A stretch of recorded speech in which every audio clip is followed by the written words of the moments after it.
연말을 알리는 구세군 자선 냄비가 LA 한인타운에 등장했습니다. 팬데믹 기간 불우이웃은 2배 이상 더 늘어 따뜻한 온정의 손길은 더 절실해졌습니다. 고속도로 순찰대 CHB가 오늘부터 28일까지 대대적인 특별 교통단속을 벌입니다. 교통량이 가장 많은 추수감사절 연휴인 만큼 경찰 인력을 최대로 동원해 음주운전과 과속 등 각종 교통위반에 대한 단속을 펼칠 예정입니다. 한인타운 한 건물 외벽에 설치된 정치 광고에 대해 LA시 윤리위원회는 단속팀에 사건을 넘겼다고 밝혔습니다. 자체적으로 광고에 대한 조사를 벌일 방침입니다. 미국의 물가지표가 31년 만에 최대폭으로 상승한 것으로 집계됐습니다. 신규 실업수당 청구 건수는 최저로 나타났는데 이런 추세가 금리 인상을 압박하는 요인이 되고 있다는 분석입니다. 미국의 올해 코로나 사망자 수가 이미 지난해를 넘어선 것으로 나타났습니다. 유럽도 상황이 심각해지면서 봉쇄 조치와 규제를 다시 강화하는 나라들이 늘고 있습니다.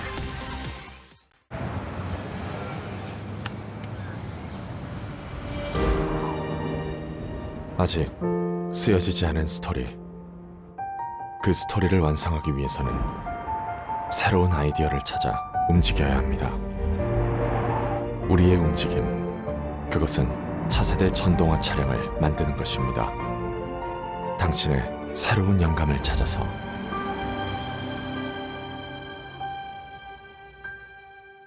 추수감사절 연휴가 시작됐습니다. 고속도로 순찰대는 집중 교통 단속을 벌인다고 합니다. 11월 24일 이브닝 뉴스 시작하겠습니다.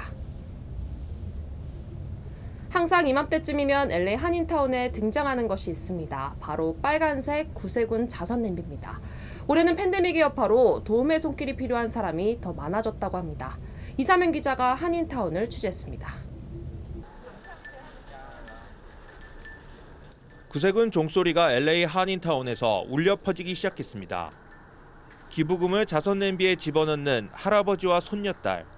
예, 애기한테 저런 목 조개는 거 기부 활동 하는 거 좀 이렇게 해보려고 이제 와이프 쌈짓돈을 냄비에 집어넣는 한인도 눈에 띕니다. 돌보는 거 힘든 분들, 먹고 사는데 힘든 분들, 아프신 분들, 그런 분들한테 쓰이길 바라요. 구세군은 코로나로 인해 LA 지역에서 불우한 이웃이 3배 정도 급증했다며 도움의 손길이 절실하다고 밝혔습니다. 또 지역사회에 또 어려운 분들이 많이 계시기 때문에 그분들을 또 다양한 방법으로 섬기는 것이 저희들의 모금하는 목적입니다. 올해는 LA 한인타운 3곳에 구세군 자선 냄비가 설치된 만큼 4곳을 청소년 비영리 단체도 자원봉사에 동참했습니다. Just standing out here greeting everyone, that's the hardest part, but I feel like it pays off really. 구세군 자선 냄비 수익금 전액은 타운에 거주하는 불우한 이웃을 위해 사용됩니다. 특히 저소득층의 음식과 의류, 그리고 유틸리티 보조 등을 위해 쓰일 예정입니다. 구세군 자선 냄비는 오는 12월 24일까지 운영되고 온라인으로도 구세군에 기부할 수 있습니다. LA에서 SBS 이삼현입니다. LA 카운티와 오렌지 카운티 곳곳에서 대대적인 교통 단속이 벌어집니다. 캘리포니아 고속도로 순찰대 CHP는 오늘부터 오는 일요일 밤까지 나흘 동안 특별 추수감사절 단속에 들어간다고 밝혔습니다. CHP는 음주운전과 안전벨트 미착용, 그리고 과속 등 각종 교통법규 위반에 대한 단속을 펼칠 계획입니다. 이를 위해 동원 가능한 모든 경찰관들을 도로에 투입한다는 방침입니다. CHP는 지난해 추수감사절 연휴 기간 동안 870여 명이 음주운전 또는 약물을 복용한 뒤 운전한 혐의로 체포됐다고 강조하기도 했습니다. 네, 지난 월요일 보도해드렸습니다. LA 한인타운의 한 건물 외벽에 설치된 정치 광고. 시윤리위원회는 단속팀에 해당 광고를 넘기기로 했습니다. LA 한인타운 한 건물 외벽에 설치된 정치 광고. LA시 윤리위원회는 내부적으로 회의를 거친 결과 해당 광고를 단속팀에 넘겼다고 밝혔습니다. 단속팀은 불법 정치 광고에 대해 조사를 벌이고 관리, 단속하는 부서입니다. 단속팀은 누가 해당 광고를 설치했는지 등에 대한 자체적인 조사를 벌일 방침입니다. 광고가 불법으로 확인될 경우 최소 광고 정지 명령이 내려지며 사안에 따라 벌금도 물게 된다고 강조했습니다. LA 한인타운 올림픽과 노르만디길 선상에 위치한 한 건물 외벽에 차기 LA 시장 선거에 나선 케빈 델레온 후보를 홍보하는 광고가 설치됐습니다. 윤리위는 개인 건물이어도 특정 후보를 지지하는 내용의 광고를 할 경우 출처를 반드시 명시해야 한다고 강조했습니다. 사이즈 규모에 맞게 벽화 아래에 표식을 붙였어야 한다는 설명입니다. $1,000 이상 규모의 경우 반드시 시윤리위원회에 광고 내용에 대해 미리 제출도 했어야 한다고 강조하게 됐습니다. 해당 광고에 대해 케빈 델레옹 시장 후보 측은 알고 있지만 관련이 없다고 밝혔고 건물주 측은 수차례 연락을 취했지만 아직까지도 아무런 답변을 하지 않고 있습니다. 네, 요즘 물가 상승 정말 피부로 체감할 정도로 심각합니다. 무려 31년 만에 최대 폭으로 상승한 것으로 집계됐습니다. 반면 실업수당 신청 건수는 52년 만에 가장 적은 것으로 나타났습니다. 워싱턴에서 김수영 특파원입니다. 미 상무부는 물가지표인 개인 소비지출 가격지수가 지난달보다 0.6%, 지난해 같은 달보다는 5% 각각 상승했다고 발표했습니다. 5% 상승은 31년 전인 1990년 11월 이후 최대 상승폭입니다. 개인 소비지출 가격지수는 미국 중앙은행인 연방준비제도가 금리를 결정할 때 가장 중요하게 참고하는 물가지표입니다. 추수감사절부터 시작되는 연말 대목을 맞으면서 코로나로 억눌렸던 미국인들의 소비가 살아나고 있는 데다 전 세계적인 공급망 차질이 더해지면서 물가가 폭등한 것으로 분석됩니다. Not just for this historical trend, but also because of some concerns around supply chain disruptions and inventory issues. 지난주 미국인들의 실업수당 청구는 52년 만에 최저치인 19만 9천 건으로 집계됐습니다. 코로나 사태 직전에도 미국의 실업수당 청구 건수는 20만 건을 넘었는데 이보다 신청이 줄어든 겁니다. 연준은 물가 폭등에도 고용 회복 달성을 이유로 신중한 통화 정책을 강조했던 만큼 이런 추세는 통화 당국의 금리 인상을 압박하는 요인이 될 것으로 보입니다. 워싱턴에서 SBS 김수영입니다. 앞서 리포트에서 설명했듯이 이런 추세는 연준의 금리 인상을 압박하는 요인이 됩니다. 오늘 공개된 지난달의 연방공개시장위원회 정례회의 의사록에도 이 같은 내용이 언급됐습니다. 계속해서 이사면 기자입니다. 연방준비제도가 금리 인상에 나설 의향을 시사했습니다. 연방준비제도는 인플레이션이 지속될 경우 기준금리를 올릴 준비를 해야 한다고 밝혔습니다. 연준은 물가 상승률이 목표치보다 계속 높을 경우 빠르게 자산 매입 속도를 조정하고 기준금리를 올려야 한다고 강조했습니다. 또한 자산 매입 축소 시작을 공표하고 자산 매입 규모를 줄일 수 있다고 설명하기도 했습니다. 금융 전문가들도 물가 급등세가 이어진다면 금리 인상을 서둘러야 한다고 연준과 뜻을 같이 했습니다. 일각에서는 향후 발표될 경제 지표에 대해 인내심 있는 접근이 필요하다고 강조했습니다. 연준은 내년 중 물가 상승세가 진정될 수 있다는 분석도 내놨습니다. 공급과 수요 불균형이 안정되면 내년 물가 상승률이 줄어들 수 있다고 전문가들은 전망했습니다. SBS 이사면입니다. 추수감사절을 하루 앞둔 오늘 LA 카운티 지역의 가솔린 가격이 또 역대 최고치를 경신했습니다. 전미 자동차 클럽 AAA와 유가 정보 서비스국은 오늘 LA 카운티의 평균 가솔린 가격은 $4 70.6센트를 기록했다고 밝혔습니다. 9년 만에 최고치로 지난해 같은 시기와 비교하면 무려 $1 56센트나 높은 가격입니다. 전문가들은 코로나 셧다운이 풀리면서 지난 18개월간 수요가 급증했고 서부 텍사스산 원유가가 오른 것도 가격 상승에 영향을 미친 것으로 분석했습니다. LA 지역 산악지대에는 산불주의보가 발령됐습니다. 국립기상청은 오늘 밤 10시부터 오는 금요일 저녁 6시까지 산간지대에 산불주의보를 발령했습니다. 산타아나 강풍이 부는 데다 습도가 8% 미만으로 매우 건조한 날씨가 예보됐기 때문입니다. LA와 오렌지 그리고 벤츄라 카운티 지역에 전력을 공급하는 남가주 에디슨사는 산불 위험이 높아질 경우 공공안전을 위해 임시로 전력 공급을 중단할 수 있는 조치를 취할 수 있다고 밝힌 상황입니다. 네, 코로나 소식 전하겠습니다. 올해가 아직 한 달 정도 남았는데 미국의 올해 코로나 사망자 수가 지난해를 이미 넘어선 것으로 집계됐습니다. 유럽의 상황도 점점 심각해지고 있습니다. 김정우 기자입니다.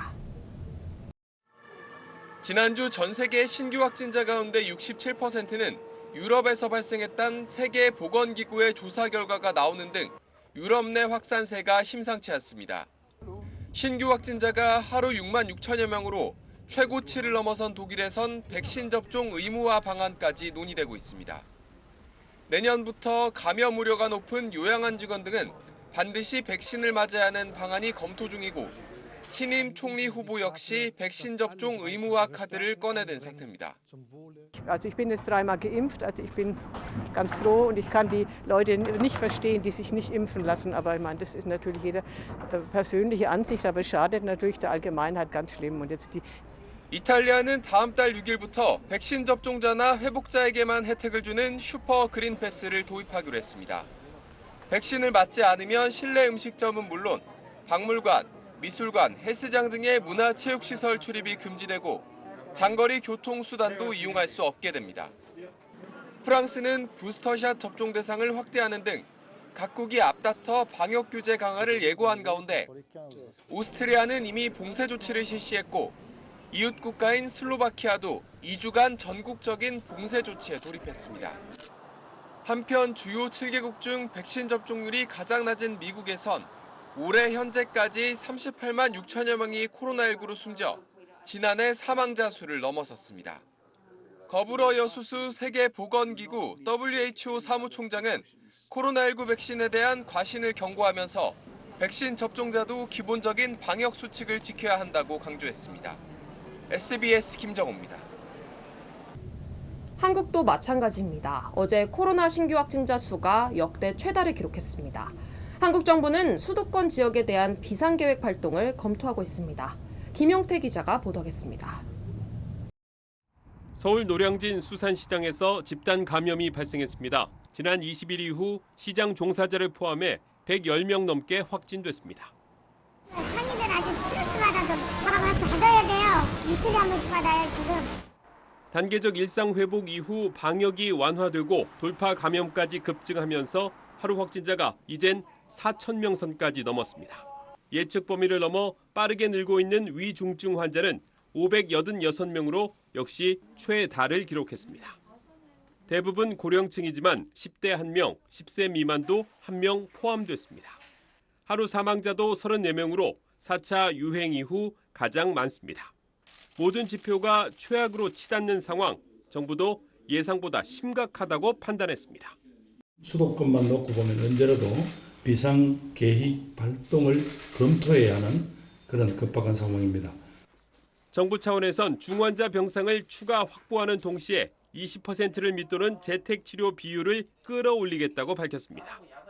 또 국산 항체치료제 레키노나주를 감염병 전담병원뿐 아니라 생활치료센터나 요양병원까지 확대 공급하기로 했습니다. SBS 김용태입니다.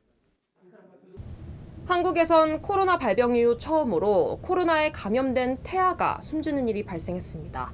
산모와 가족들은 한국 방역당국의 위기 대응 매뉴얼이 없었다고 주장했습니다. 박수진 기자입니다. 산모가 확진된 건 임신 25주 차인 지난 18일이었습니다. 인후통과 발열 등 경증의 증상만 있었다고 합니다. 백신은 맞지 않았습니다.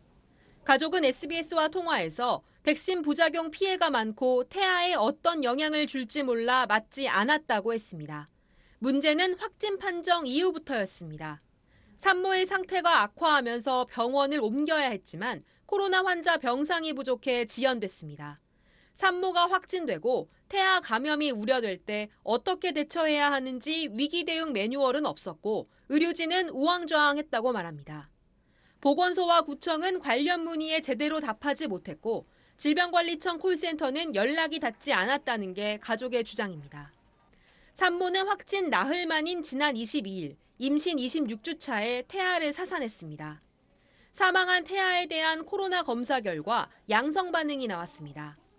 방역당국은 엄마 몸속에서 감염됐는지 여부와 정확한 사망 원인은 전문가 평가가 필요하다는 입장인데 가족은 확진 전까지 태아는 건강한 상태였다며 코로나로 인한 사망을 의심하고 있습니다.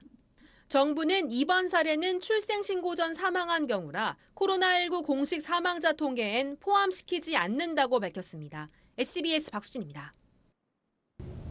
네, 영화에서처럼 지구를 향해 소행성이 날아오는 상황에 대비하기 위한 첫 실험용 우주선이 캘리포니아에서 발사됐습니다. 정혜경 기자가 보도하겠습니다. 거대한 소행성이 지구를 향해 날아오는 위기 상황을 그린 할리우드 영화 아마겟돈. 이 영화에서처럼 소행성 충돌로부터 지구를 지키기 위한 사상 첫 실험 우주선이 발사됐습니다. 3, 2, 1, and liftoff. 미 항공우주국 나사가 우리 시간 오후 3시 21분 캘리포니아 밴덴버그 기지에서 발사한 우주선의 이름은 다트. 쌍소행성 궤도 수정 시험에서 앞글자를 땄습니다. 무게 620kg의 우주선 다트는 앞으로 10달 동안 우주를 항해한 뒤 내년 9월 지름 160m로 축구장 크기의 소행성 디모르포스에 초속 6.6km로 충돌해 공전 궤도를 바꾸는 임무를 수행하게 됩니다. 다트가 충돌할 예정인 디모르포스는 지름 780m의 또 다른 소행성인 디디모스의 주위를 돌고 있습니다. 나사는 두 소행성과 지구가 최소 1,090만 킬로미터 이상 떨어져 있기 때문에 이번 실험이 지구에 위협이 되지 않을 것으로 전망했습니다. They are not on a path to hit the Earth in the foreseeable future. That makes them appropriate target for a first test. 우리 돈 3,922억 원의 비용이 드는 이번 실험은 인류를 잠재적 멸종 위험에서 구하기 위한 목적이라는 점에서 그간 태양계 탐사와 외계 생명체 추적 중심이었던 우주 개발 역사에 중요한 획을 그을 것으로 기대됩니다. SBS 정혜경입니다. 뉴욕시가 영주권자와 노동허가 소지자에게도 투표권을 제공하는 내용의 조례안을 추진합니다. 로컬 선거에만 참여할 수 있도록 하는 내용입니다. 주요 한인사회 소식 이원정 기자가 종합했습니다.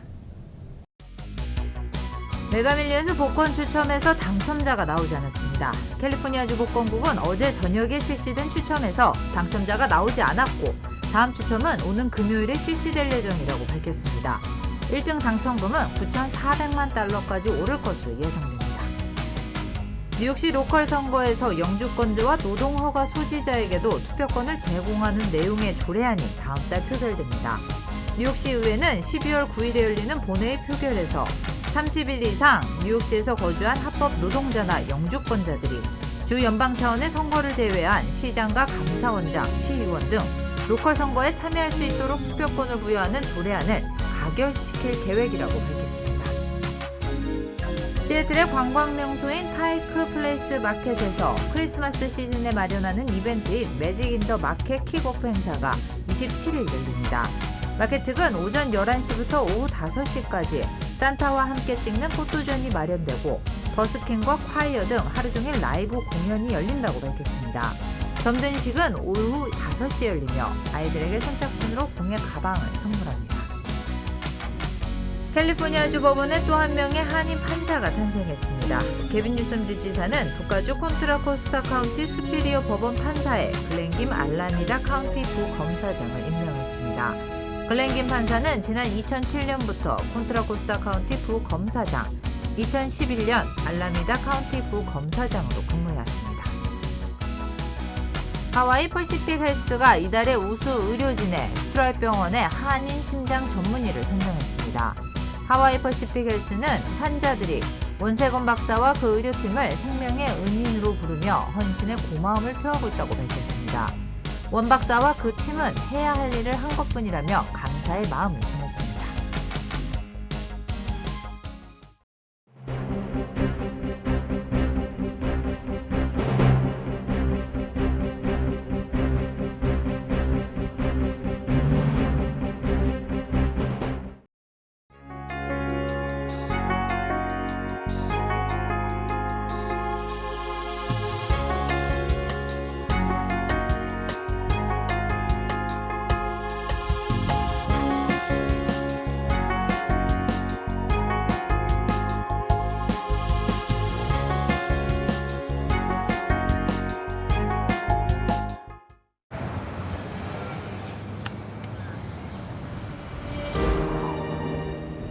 아직 쓰여지지 않은 스토리.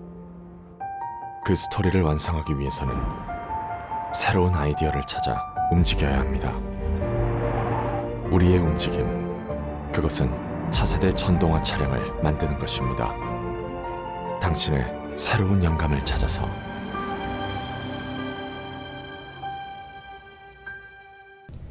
대이동이 시작됐습니다. 추수감사절 연휴 기간 무려 5,300만 명이 이동한다고 합니다. 팬데믹 여파로 급감했던 지난해보다 13%나 증가했습니다. 일상으로 돌아간다는 신호로 반갑게도 느껴지지만 보건국은 코로나 사태가 악화될까 긴장하고 있습니다. 방역수칙 잊지 말아야겠습니다. 건강하고 즐거운 연휴 보내시기 바랍니다. 2분 뉴스 마치겠습니다. 고맙습니다.